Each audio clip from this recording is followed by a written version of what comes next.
श्रीराम समर्थ. परमार्थ श्रद्धेने करावा. आपण मनुष्य जन्माला आलो ते भगवंत प्राप्तीकरिताच आलो. आतापर्यंत मी पुष्कळ योनी हिंडलो. भगवंताने आता मनुष्य योनीत आणले.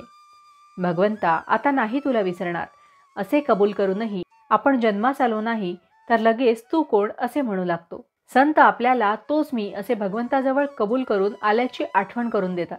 पण संतांनी जागे केले तरी आम्ही मात्र पुन्हा तोंडावरून पांघरून ओढून घेतो. याला काय करावे? झोपेचे सोंग घेतलेल्याला जागे करणे कठीणच जाते. पुष्कळ तीर्थयात्रा केल्या पण होतो तसाच राहिलो. यात दोष गंगेचा का माझा? गंगेच्या काठी कितीतरी लोक येतात, स्नान करतात, पूजा अर्चा करतात. मग हे कलियुग आहे असे कसे म्हणावे? असे एकाने म्हटले. त्यावर दुसरा म्हणाला, याचे प्रत्यंतर समोरच दाखवतो. समोर एक रक्तपिती माणूस बसला आहे. त्याला जो पापी नसेल त्याने कवटाळावे म्हणजे त्याची रक्तपिती जाईल. पण एवढे होईल की जर कवटाळणारा पापी असेल तर त्याला त्या माणसाची रक्तपिती होईल. असे समजल्यावर जो तो हळूहळू तिथून पसार होऊ लागला. म्हणजे एवढे नियमनिष्ठ विद्वान गंगामाईचे रोज स्नान करणारे तरी आपले अंतःकरण शुद्ध झाले आहे असे त्या कोणालाच वाटले नाही. तेवढ्यात वराडकडला एक गरीब शेतकरी घोंगडी पांघरून हातातली काठी टेकीत टेकीत येत होता.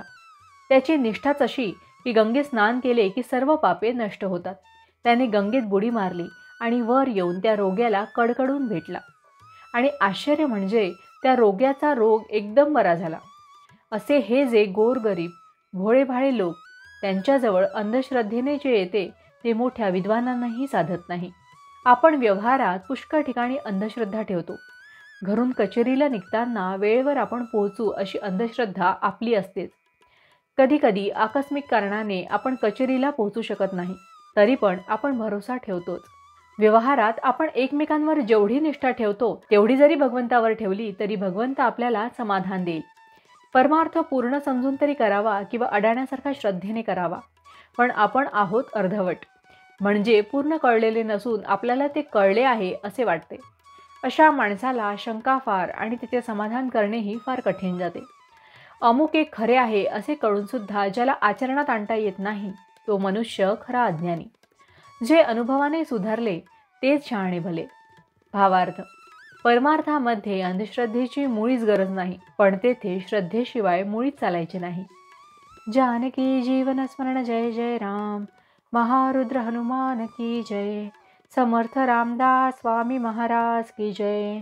सब संतन की जय. श्री अनंत कोटि ब्रह्मांड नायक राजाधिराज सच्चिदानंद सद्गुरु श्री ब्रह्म चैतन्य महाराज की जय. जय जय रघुवीर समर्थ.